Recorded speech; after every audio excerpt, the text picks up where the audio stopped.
Horror कहानियां थी। कौन थी वो?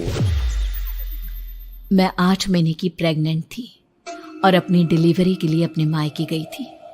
माँ ने मुझे फोन पर बताया, घर के पीछे की तरफ जो खाली जमीन थी ना, वहां पर एक नया कमरा बनवा लिया है। इतने सालों के बाद जैसे ही अपने घर में कदम रखा, कुछ अलग सा लगा। माँ, ये घर के पीछे की तरफ नया कमरा बनवाने की क्या जरूरत थी? अरे बेटा, घर के पीछे दूर दूर तक खाली जमीन है।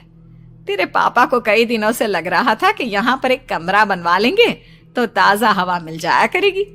अब तो ये सब छोड़ और चल जल्दी से दूध पी ले। माँ, मैं थोड़ी देर में पी लूंगी, आप सो जाओ। मैंने दूध का गिलास उठाकर उस खिड़की में रख दिया। पता नहीं कब आंख लग गई। अचानक से खिड़की के पल्लों के खड़कने की तेज आवाज आई। दूध का गिलास धड़ाम से जमीन पर आ गिरा। जमीन पर गिरते ही दूध का रंग लाल हो चुका था। मैंने खिड़की से झांक कर बाहर देखा। चारों तरफ धूप अंधेरा था। उस अंधेरे की तरफ से कुछ आवाजें आ रही थी, जैसे छोटे बच्चे आपस में खिलखिलाकर मस्ती कर रहे हो।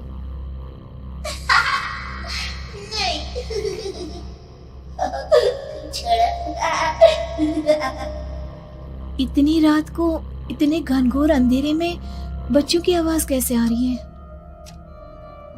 घड़ी में वक्त देखा तो ठीक 12 बजे थे। देखकर मैं सन्न रह गई। बुरी आत्माओं और भूतों की कई कहानियां मैं सुन चुकी थी। वक्त भी कुछ ऐसा ही था। ऊपर से मैं प्रेग्नेंट। सुना था कि ऐसे वक्त में अक्सर बुरी आत्माएं औरतों का पीछा करती है, तो क्या मेरे पीछे भी? पसीने से तरबतर बड़ी मुश्किल से, जैसे कांपते हाथों से मैंने उस खिड़की को बंद किया। जल्दी से जल्दी उस कमरे से बाहर निकलकर माँ के पास जाने के बारे में सोचा, लेकिन जैसे ही दरवाजे की तरफ पलटी, लगा कोई साया हवा की स्पीड से दरवाजे के सामने से गुजर गया। मेरे गले में अटक कर रह गई। मैं जोर से चीख कर माँ को बुलाना चाहती थी, लेकिन वो आवाज खुद मेरे कानों तक नहीं पहुंच पा रही थी। तो माँ तक कैसे पहुंचती?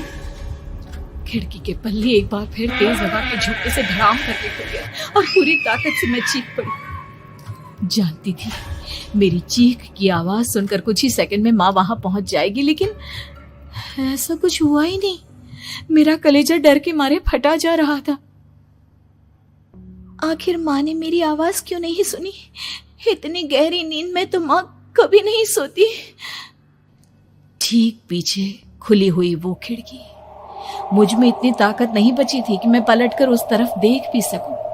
हवा का एक सनसनाता हुआ झोंका उसी वक्त मेरे कानों से आकर टकराया। लगा जैसे किसी ने दबी हुई आवाज में धीरे से मुझसे कहा, चली जाओ यहाँ से। मैंने दोनों हाथ अपने कानों पर रख लिए और एक बार फिर ताकत लगाकर जोर से चीखने की कोशिश की। माँ! पापा! मेरी आवाज उस कमरे की दीवारों से टकराकर वापस मुझे ही सुनाई दे रही थी। जितनी ताकत के साथ मैंने चीखने की कोशिश की थी, कुछ ही देर बाद उससे कहीं ज्यादा तेज और दर्दनाक चीख मुझे सुनाई देने लगी। कि आवाज ठीक मेरे पीछे खिड़की से आ रही थी। वो आवाज मेरे कानों में पिघलते हुए लोहे की तरह गिर रही थी। उन आवाजों में हैवानियत थी।